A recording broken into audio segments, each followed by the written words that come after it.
The galaxy was a vast and dangerous place, filled with ancient empires, merciless warlords, and species that had evolved to thrive in the harshest of conditions. Humanity, having only recently unlocked the secrets of faster-than-light travel, was the newest addition to this chaotic tapestry. The United Terran Federation, UTF, Earth's unified government, knew that in order to survive and secure a place among the stars, they would need to demonstrate their strength. But they could never have anticipated the trial by fire that awaited them.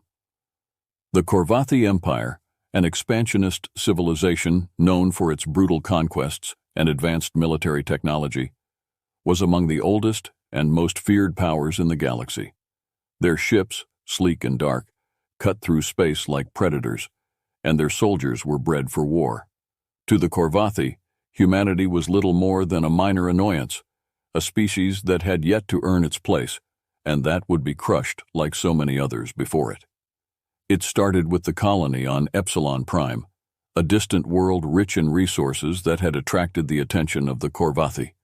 Without warning, the Korvathi fleet descended upon the colony, obliterating its defenses in hours. The UTF's response was swift but futile. Their fleet, though advanced by Earth standards, was outmatched by the Korvathi's centuries of experience in warfare. As the UTF scrambled to regroup, news of the attack spread across Earth and its colonies, sparking outrage and fear. For the first time, humanity was facing an enemy that could not be reasoned with, one that saw them as nothing more than another species to dominate. In the midst of the chaos, the UTF High Command knew they needed a new strategy, something that could turn the tide of what was quickly becoming a one-sided war. They turned to their Special Operations Division, a secretive branch of the military tasked with unconventional warfare. Among their ranks were the snipers, highly trained soldiers whose skills in precision shooting were unparalleled. Captain Elena Kessler was one of these snipers. A veteran of countless covert operations on Earth, Kessler was known for her nerves of steel and her almost supernatural ability to remain hidden in plain sight. Her dossier was filled with successful missions, each more impossible than the last. But nothing in her experience had prepared her for the scale of the conflict with the Korvathi. Kessler and her team were deployed to the outer colonies, where the Korvathi were expected to strike next. Their mission was simple: delay the Korvathi advance by any means necessary, and if possible, eliminate key targets to disrupt their command structure. But everyone knew it was a suicide mission. The Korvathi's technology was superior in every way, and their soldiers were genetically engineered for combat. The only advantage the humans had was their unpredictability and the element of surprise. The team arrived on the barren world of Rigel V, a desolate planet where the UTF had established a small outpost. The outpost was strategically insignificant, but it was one of the last places the Korvathi would expect a human presence, making it the perfect location for the snipers to operate from. Kessler surveyed the landscape, her eyes narrowing as she took in the jagged cliffs and endless plains of red dust. The Korvathi would arrive soon. Their ships had been detected in the sector, and the outpost's sensors indicated that they would land within hours. There was little time to prepare, but Kessler knew that they had one critical advantage. The Korvathi had never faced human snipers before. She and her team moved quickly, setting up positions across the rocky terrain. Using advanced cloaking devices that bent light and disrupted sensor readings, they became invisible, even to the Korvathi's highly sensitive technology. Kessler found her spot atop a cliff overlooking the likely landing site, her rifle, a heavily modified electromagnetic pulse weapon, cradled in her arms. The rifle was a marvel of human ingenuity, capable of firing a projectile at near-light speeds. But it was Kessler's skill that would make the difference. Hours passed in silence. Kessler remained perfectly still, her breathing slow and measured. She watched through her scope as the first Korvathi dropships descended from the sky, their dark hulls glinting ominously in the dim light of Rigel V's sun. The Korvathi soldiers emerged in perfect formation, their heavy armor glistening with an eerie, almost organic sheen. They moved with a precision that spoke of rigorous training and inborn discipline. Kessler's scope swept over the scene, searching for her target. The Korvathi commander was easy to spot, standing at the center of the formation, directing the deployment with crisp gestures. Kessler adjusted her rifle, compensating for the planet's weak gravity and the slight atmospheric interference. She focused on the commander, her finger resting lightly on the trigger. This was the moment she had trained for, the moment where every breath, every beat of her heart had to be controlled. The Korvathi were notorious for their reaction time. They could detect the trajectory of incoming fire and evade it with superhuman reflexes. Kessler had to be perfect. There was no room for error. As the commander turned to give an order, Kessler exhaled slowly and squeezed the trigger. The rifle fired with a soft hum, the projectile traveling faster than the speed of sound, silent and deadly. The Korvathi commander's head snapped back as the bullet struck, piercing his helmet and killing him instantly. For a brief moment, the other soldiers froze, unable to comprehend what had just happened. The fear that followed was palpable. The Korvathi, so used to being the predators, found themselves hunted. They scrambled for cover, but it was too late. Kessler's team opened fire, each shot finding its mark with deadly precision. The Korvathi soldiers fell in quick succession, their bodies crumpling to the ground, their advanced armor useless against the human sniper's accuracy. Within minutes, the once formidable Korvathi force was decimated. The few survivors retreated to their dropships, leaving their fallen comrades behind. The snipers held their positions, watching as the ships lifted off and disappeared into the sky. The battle was over before it had even begun. As the dust settled, Kessler remained motionless, her rifle still trained on the empty landing site. Her mind was clear, focused. She knew that this was just the beginning. The Korvathi would return, and they would come in greater numbers. But today, humanity had sent a message. They were not to be underestimated. The UTF's victory on Rigel V was a small one, but it marked the first time the Korvathi had been repelled by human forces. The news spread quickly, and with it, the tales of the invisible snipers who could kill without being seen.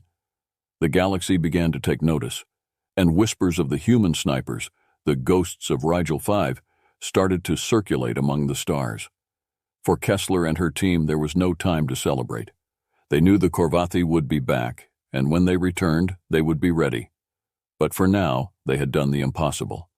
They had turned the tide, if only for a moment, and in doing so, they had planted the seeds of fear that would soon grow into a legend. And so, the first shot was fired, setting the stage for a war that would echo across the galaxy. A war where human snipers would prove why they were to be feared by all. The battle for Viridian was not just another engagement in the ongoing war. It was a pivotal moment that would determine the fate of entire star systems. Viridian was a heavily fortified Korvathi stronghold, a planet bristling with defenses and surrounded by a fleet that had never known defeat. The UTF knew that taking Viridian would be the key to breaking the Korvathi's grip on the sector, but doing so seemed almost impossible. Captain Elena Kessler, now a veteran of numerous campaigns against the Korvathi, was selected for a mission that seemed more suicidal than strategic. The objective was clear: eliminate the Korvathi general who commanded the Viridian Defense Forces. Without him, the tightly controlled Korvathi military machine would falter, giving the UTF the opening they needed to strike. But there was a catch. General Tharak, the Korvathi commander, was no ordinary target. He was a seasoned warrior, well aware of the threat posed by human snipers. Tharak had surrounded himself with layers of defenses, from personal shields to anti-sniper drones, and his command center was buried deep within the most secure part of Viridian's capital city.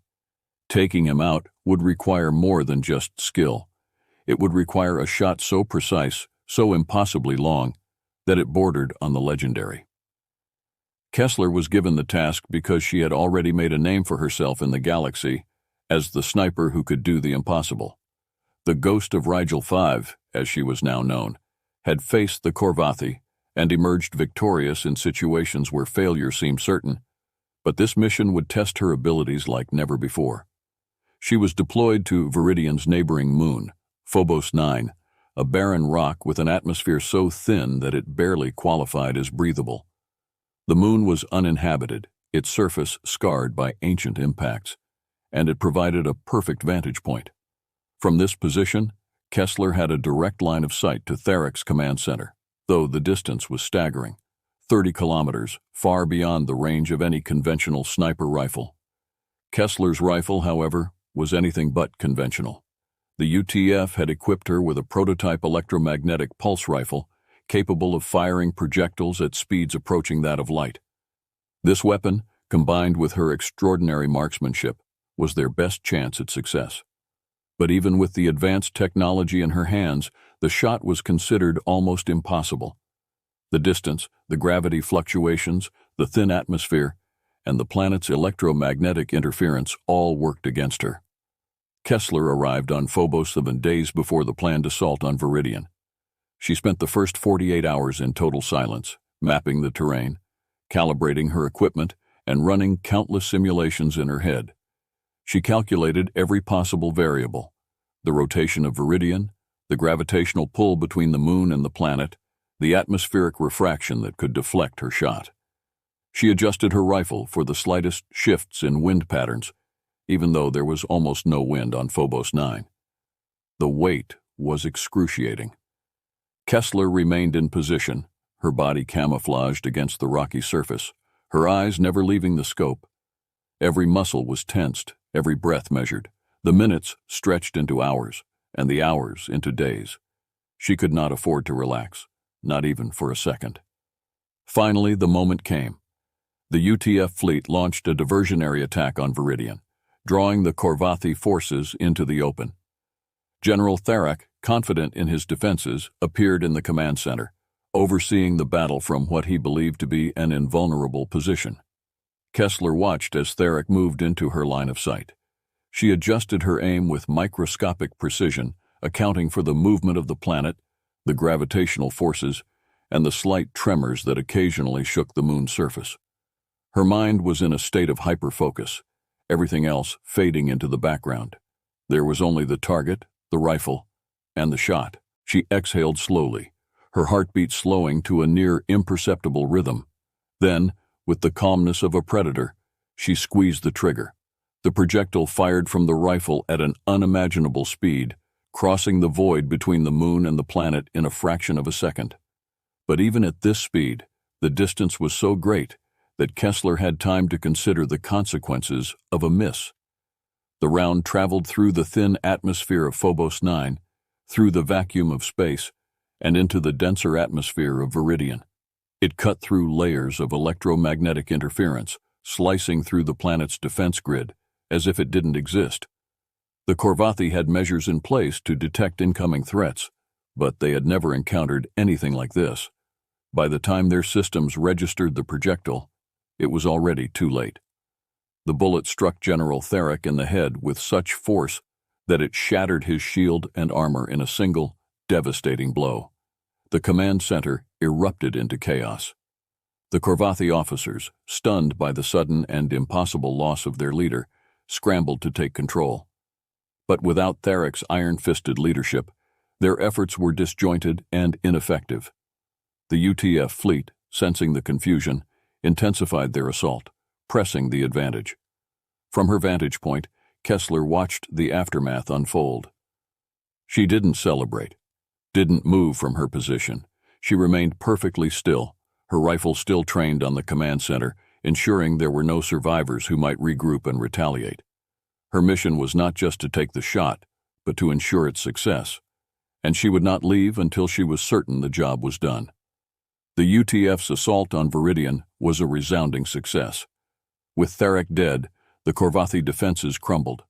The planet, once an impenetrable fortress, fell to the UTF within days. The news of Therak's death, and the shot that killed him, spread rapidly across the galaxy. The longest kill, as it came to be known, was more than just a feat of marksmanship. It was a symbol of human determination and ingenuity. The fact that a human sniper had managed to take out a Korvathi general from such a distance shook the confidence of every enemy of the UTF. It was a demonstration that no one, no matter how powerful or well protected, was beyond the reach of humanity's wrath. Kessler became a legend, though she shunned the spotlight. Her name was spoken in hushed tones across star systems, and the fear of human snipers grew. They were no longer just soldiers. They were mythical figures, capable of impossible feats. The galaxy, once so dismissive of humanity, began to take them seriously. But for Kessler, the war was far from over. The shot that had killed Theric was not the end. It was just another step in a long, grueling campaign. She knew that there were other generals, other targets, and other battles ahead. The war with the Korvathi would not be won with a single shot, no matter how impressive.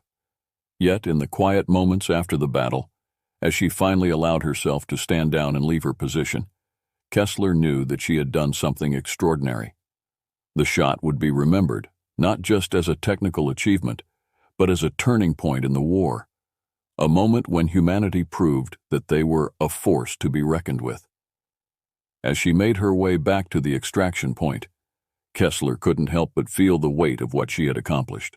The longest kill was just one of many in the war, but it was the one that would define her career and perhaps the future of the entire galaxy. The legend of Captain Elena Kessler, the sniper who could make the impossible shot, was born on that day, and the galaxy would never be the same. The legend of Captain Elena Kessler and her impossible shot spread across the galaxy like wildfire. The fear of human snipers grew with each retelling, turning them into figures of awe and dread. But as their reputation grew, so did the burden they carried. The war with the Korvathi was far from over, and while the UTF had gained ground, the cost of each victory was mounting. Within the ranks of the United Terran Federation's military, the snipers were regarded as heroes. Their skill, precision, and ability to strike fear into the heart of the enemy were seen as vital assets in the ongoing war. But the snipers themselves, especially those who had seen the true horrors of the battlefield, began to struggle with the psychological toll of their role. Captain Elena Kessler, now the most famous sniper in the galaxy, found herself at the center of a growing divide within the UTF military. On one side were those who saw the snipers as the ultimate weapon, pushing for more aggressive tactics that prioritized elimination of enemy targets without hesitation. On the other side were the snipers themselves, who adhered to a strict code of conduct known as the Sniper's Creed. The Sniper's Creed was a set of principles that had been developed over years of conflict, guiding the actions of human snipers in the field. It emphasized patience, precision, and, most importantly, the protection of innocent lives. Snipers were not mere assassins. They were guardians, warriors who struck only when absolutely necessary. The creed demanded restraint, requiring snipers to weigh the consequences of each shot, to consider not just the immediate tactical gain, but the broader moral implications. Kessler had always followed the creed with unwavering dedication. It was what kept her grounded, what allowed her to sleep at night after taking lives from distances so great that the enemy never saw her coming. But as the war dragged on and the UTF faced increasing pressure to end the conflict quickly, the creed was coming under attack from within. The siege of Tanar Prime was the turning point. Tanar Prime was a key industrial world, vital to the Korvathi war machine. Capturing it would cripple the Korvathi's ability to resupply their fleets, but the planet was heavily defended. The UTF High Command, desperate to break the stalemate, issued an order that sent shockwaves through the Sniper Corps. Eliminate every Korvathi target, regardless of rank or role, and show no mercy. The order went against everything the Sniper's Creed stood for. It called for the indiscriminate killing of any Korvathi, including those who were non-combatants or conscripted workers forced into service. The logic was brutal but clear. If the Korvathi feared total annihilation, they might surrender. But for Kessler and many of her fellow snipers, the order was unacceptable. Kessler's unit was deployed to the outskirts of Tanar Prime, where the Korvathi had established a massive factory complex. Intelligence reports indicated that the factory was producing weapons and ships for the war effort, making it a legitimate military target. However, Kessler also knew that thousands of Korvathi civilians, mostly laborers and their families, lived in the surrounding area, forced to work under harsh conditions. The night before the operation, Kessler gathered her team. They were seasoned snipers, veterans who had been with her through countless missions. They knew the risks, understood the stakes. But this mission was different. The order they had been given was not just a tactical decision, it was a moral test. "We've all read the order," Kessler began, her voice steady but filled with the weight of what was to come. "But I need to know where you stand. The sniper's creed says we protect the innocent, that we only take the shot when it's necessary. What they're asking us to do here, it goes against everything we believe." There was a moment of silence as her team considered her words. They were soldiers, trained to follow orders, but they were also human. The creed was more than just a set of rules. It was their way of maintaining their humanity in the face of war. "I won't do it," said Sergeant Jacobs, one of Kessler's most trusted snipers. "Not like this. We've seen what happens when you lose sight of the creed. It's a slippery slope." The rest of the team nodded in agreement. They were prepared to face the consequences, even if it meant court-martial or worse. Kessler felt a surge of pride in her team, but also a deep sense of dread. By refusing the order, they were not just disobeying high command, they were putting their careers, and possibly their lives, on the line. Kessler made her decision. "We're not going to follow that order, but we're not going to abandon our duty either. We'll take out the military targets, but we'll do it our way, by the creed." The next morning, Kessler and her team infiltrated the factory complex under the cover of darkness. They moved silently through the shadows, using their cloaking technology to remain unseen. As they reached the heart of the complex, Kessler identified the key military targets: high-ranking Korvathi officers overseeing the factory operations, and the primary power generators that fueled the production lines. One by one, Kessler's team took their shots. Each kill was precise, targeted, and necessary. The officers fell before they even realized they were under attack, their commands silenced in an instant. The power generators were disabled with surgical precision, shutting down the factory and halting the production of weapons and ships. But Kessler made sure that the civilians were spared. When the UTF ground forces moved in to secure the area, they found a population of workers who were confused but unharmed. The Korvathi military presence had been neutralized, and the factory was inoperative, but the civilian casualties were minimal. The mission was a success by any tactical measure, but Kessler knew that the real battle was just beginning. As her team exfiltrated the area, word reached them that High Command was furious. The order had been clear, and they had defied it. Kessler was summoned back to the UTF headquarters to face a military tribunal. The tribunal was tense, the atmosphere charged with conflicting emotions. On one side were the generals and admirals who had issued the order, arguing that Kessler's insubordination had undermined the war effort and set a dangerous precedent. On the other side were those who supported the sniper's creed, arguing that Kessler's actions had upheld the very principles that made humanity worth fighting for. Kessler stood before the tribunal, calm and resolute.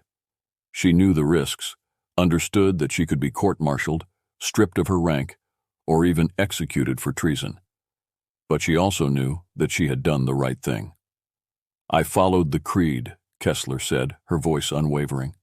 "We are soldiers, yes, but we are also human. If we lose sight of that, if we become the very monsters we fight, then what's the point of winning this war? The creed isn't just a code, it's our moral compass. Without it, we're lost."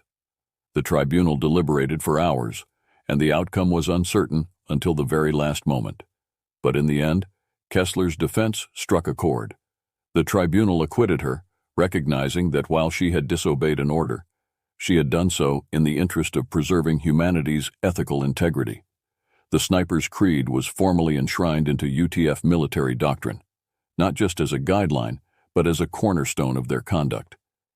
The decision was controversial, sparking debate across the galaxy. Some saw it as a victory for humanity's moral values, while others feared it would lead to hesitation on the battlefield. But for Kessler and her team, it was a reaffirmation of everything they had fought for.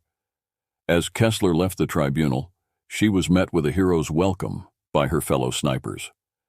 They had been watching the proceedings closely, knowing that the outcome would shape the future of their role in the war. Kessler had not just defended the creed. She had ensured its survival in the face of overwhelming pressure.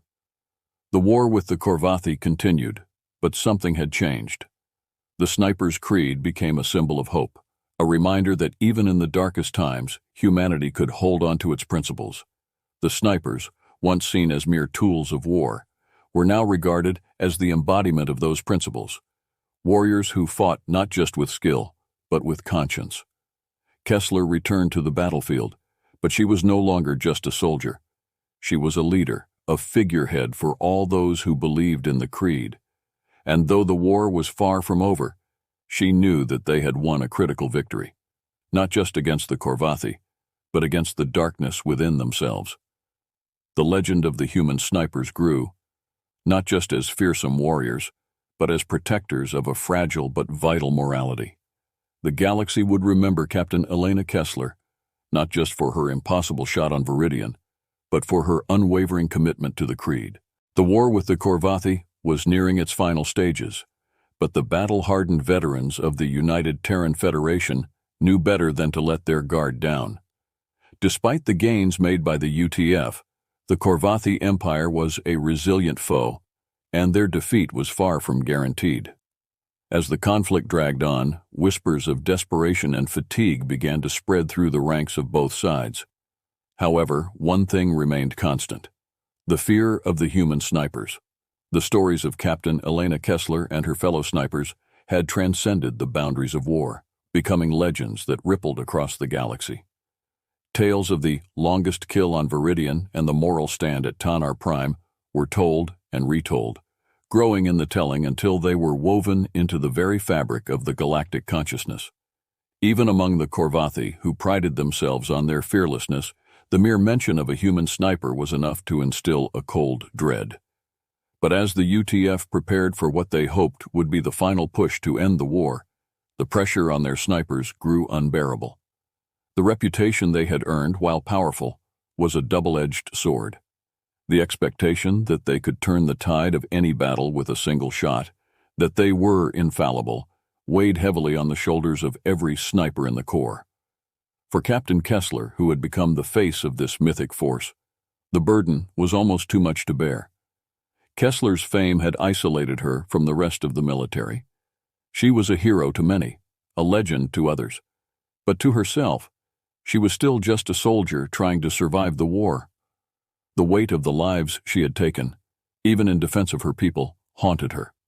The sniper's creed, which had once been her guiding light, now felt like a heavy chain, binding her to a role she was no longer sure she could fulfill. The final campaign began with the UTF's assault on the Korvathi homeworld, Korvath Prime. This planet was the heart of the Empire, a world that had never been touched by enemy forces. Its defenses were formidable, with layers of orbital platforms, shield generators, and a vast ground army ready to repel any invaders. The UTF knew that taking Korvath Prime would be the ultimate challenge, but it was a challenge they had no choice but to accept. The end of the war depended on it. Kessler was assigned to lead a team of elite snipers in the assault, tasked with eliminating the Korvathi leadership that was entrenched in an underground bunker deep within the planet's capital. The mission was almost impossible. The bunker was protected by a network of electromagnetic shields and anti-sniper drones, and the Korvathi leaders were constantly on the move, never staying in one place for long. But the UTF High Command believed that if anyone could succeed, it was Kessler. As Kessler prepared for the mission, she felt a deep sense of foreboding. She knew that this could be her last operation, and not because of the danger. The war had taken its toll on her, body and soul. The thought of one more kill, one more life snuffed out by her hand, was almost too much to bear. But she also knew that she had a duty, to her team, to her people, and to the millions who had died in the war. She couldn't let them down, not now. The insertion onto Korvath Prime was swift and silent. Kessler and her team were dropped into the dark side of the planet, where they used the cover of night to move through the dense jungle that surrounded the capital. The city itself was a fortress, with massive walls and automated defenses that scanned the skies and ground for any sign of intruders. But Kessler's team was invisible, their cloaking technology making them ghosts as they slipped past the sentries and into the heart of the enemy's stronghold. Kessler's heart pounded as they reached the outer perimeter of the bunker. The air was thick with tension, every sound amplified in the silence of the night. Her team spread out, taking up positions around the bunker's entrance. Kessler herself found a vantage point on a high ridge overlooking the bunker. From here, she could see the entire layout of the Korvathi defenses, every detail etched into her memory as she prepared for the moment of truth. The plan was simple, but fraught with risk. The team would disable the outer defenses, creating a small window of opportunity for Kessler to take the shot that would end the war. But as they moved into position, Kessler felt a gnawing doubt. The Korvathi had proven time and again that they were masters of defense, and this bunker was their final sanctuary. The chances of success were slim, and the consequences of failure were unthinkable. As the team began their assault, disabling the electromagnetic shields and taking out the anti-sniper drones with pinpoint accuracy, Kessler focused on her target. Through her scope, she could see the Korvathi leaders gathered in a war room deep within the bunker. They were unaware of the danger that loomed above them, oblivious to the fact that their lives were now in the hands of a single human sniper. Kessler took a deep breath, steadying herself. The sniper's creed echoed in her mind, reminding her of the principles that had guided her throughout the war. She lined up her shot, her finger hovering over the trigger. The distance was great, the margin for error small. But this was what she had trained for, what she had done countless times before. All she had to do was pull the trigger. But in that moment, something changed. As Kessler looked at the Korvathi leaders through her scope, she saw not the enemies she had been trained to kill, but living beings who were as tired of the war as she was. She thought of the countless lives she had taken, the weight of each one pressing down on her. The war had made her a legend, but it had also turned her into something she no longer recognized. A machine, a weapon, devoid of the humanity that the creed was supposed to protect. Kessler hesitated, her mind racing. She knew that if she didn't take the shot, the war would drag on, and more lives would be lost. But if she did, what would it make her? Could she live with herself, knowing that she had ended the lives of those who might have been willing to surrender, to seek peace if given the chance? As these thoughts swirled in her mind, the Korvathi leaders suddenly moved, leaving the war room and retreating deeper into the bunker. Kessler's window of opportunity was closing. Her team, unaware of her internal struggle, continued their assault, expecting her to take the shot at any moment. But Kessler couldn't move. She was paralyzed by the weight of her decision, the conflict between duty and conscience tearing her apart. In the end, the decision was made for her. A sudden explosion rocked the bunker, the result of her team's attack on the outer defenses. The shockwave sent the Korvathi leaders scrambling for safety, and the war room was plunged into darkness as the power grid failed. Kessler's shot, the one that was supposed to end the war, was no longer possible. For a moment there was silence. Then, over the comms, Kessler heard the voices of her team, confused and worried. They were waiting for her to take the shot, but it was too late. The mission had failed, and the Korvathi leaders were still alive. Kessler felt a surge of panic, followed by a crushing sense of relief. She had failed, but in doing so, she had spared herself from becoming the monster she feared she had become. The team regrouped, retreating into the jungle as the Korvathi forces began to mobilize in response to the attack. Kessler remained silent as they made their way back to the extraction point, her mind numb. She knew that she would have to face the consequences of her failure, that the war would continue because she hadn't been able to pull the trigger. But deep down, she also knew that she had made the right choice, even if it meant sacrificing the legend she had become. When they returned to the UTF base, Kessler was prepared to face her superiors, to explain why she hadn't taken the shot that could have ended the war. But instead of the reprimand she expected, she was met with understanding. The war had dragged on for so long, and so many had died, that even the generals and admirals were beginning to question the cost of victory.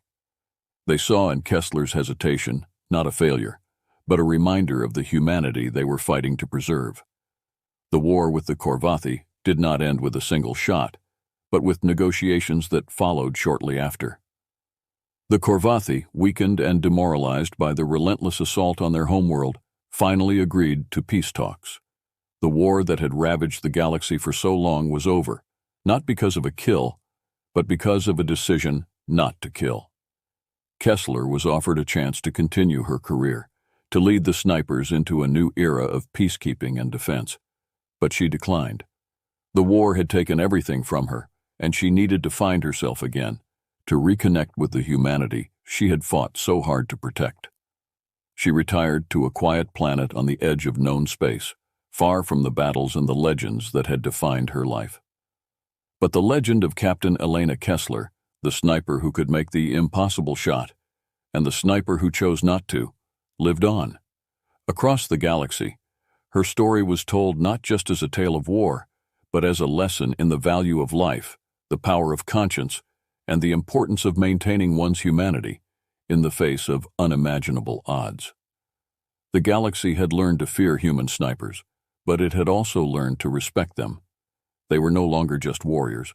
They were symbols of a higher calling, a reminder that even in war, there is room for compassion, for mercy, and for the choice to be better. And so the legend spread, not just of the snipers, but of the creed that guided them, and the woman who became its greatest champion. The galaxy would never forget the lessons of the war, and the snipers who fought in it would forever be remembered not just for their skill, but for their humanity.